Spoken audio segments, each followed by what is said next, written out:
नमस्कार. पुन्हा एकदा आमच्या YouTube चॅनलमध्ये तुम्हा सगळ्यांचं मनःपूर्वक स्वागत. तुमच्या आयुष्यात असा कोणी मित्र किंवा नातेवाईक आहे का, जो स्वतःला अतिशहाणा समजतो, जो प्रत्येक कामात त्याची अक्कल पाजळतो आणि शेवटी कामाचा कचरा करतो? जर अशी व्यक्ती तुमच्या आयुष्यात असेल, तर आजचा हा व्हिडिओ तुमच्यासाठी नक्कीच आहे. कारण आजची आपली म्हण आहे, "अति शहाणा त्याचा बैल रिकामा." आता विचार करा, पूर्वीच्या काळी शेती पूर्णपणे बैलांवर अवलंबून असायची. अशा परिस्थितीमध्ये 2 शेतकरी होते. पहिल्या शेतकऱ्यांनी ताबडतोब आपलं शेत नांगरायला घेतलं. कारण पाऊस पडला होता, पेरणीची वेळ झाली होती. दुसरा शेतकरी मात्र थोडा विचार करत राहिला. आजचा दिवस पेरणीसाठी योग्य आहे ना? माझा बैल आज बहुतेक नीट चालत नाहीये किंवा नांगराचा कोन 35 अंशात असायला हवा किंवा 45 अंशात असायला हवा. दुसऱ्या दिवशी दुसरा विचार, तिसऱ्या दिवशी तिसरा विचार.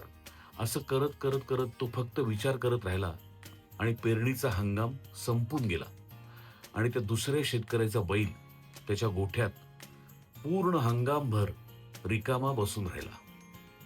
म्हणून अतिशहाणा त्याचा बैल रिकामा. आता तुम्हाला वाटेल की ही म्हण फक्त शेतकऱ्यांसाठीच आहे की काय? तर असं अजिबात नाहीये. आजच्या काळात सुद्धा ही म्हण वापरली जाते. इंग्लिशमध्ये याला म्हणतात एनालिसिस पॅरालिसिस. म्हणजे एखादा नवा बिझनेस सुरू करायचा असेल किंवा आयुष्यात काही नवं काहीतरी सुरू करायचं असेल. उदाहरणार्थ एखाद्याला YouTube चॅनल सुरू करायचं असेल, तर एखादा माणूस विचार करतो, की मी कोणत्या दिवशी सुरू करू?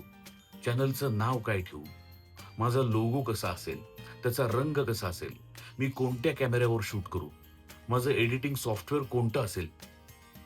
पण त्याच वेळेला दुसरा एखादा माणूस ज्याला अनुभव कमी आहे, थोडी अक्कल कमी आहे माझ्यासारखा, तो पटकन चॅनल सुरू करतो आणि आपल्यासारख्या रसिक प्रेक्षकांच्या प्रेमामुळे, आशीर्वादामुळे त्याचे सबस्क्रायबर्स 50,000 पर्यंत पोहोचतात.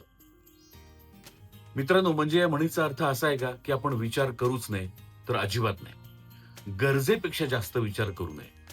गरजेपेक्षा जास्त विचार कृतीला मारून टाकतो. म्हणून म्हणतात ना, की कधी-कधी परफेक्ट असण्यापेक्षा प्रॅक्टिकल असणं जास्त महत्वाचं ठरतं.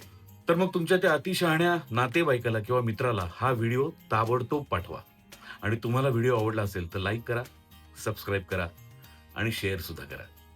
भेटूया पुढच्या व्हिडिओमध्ये एखाद्या नवीन म्हणीसोबत किंवा नवीन शब्दासोबत किंवा नवीन वाक्प्रचारासोबत. पण तोपर्यंत तुम्ही कायम राहा आपल्या मराठी भाषेसोबत. आणि हां, आपला बैल रिकामा ठेवू नका, कामाला लावा. धन्यवाद.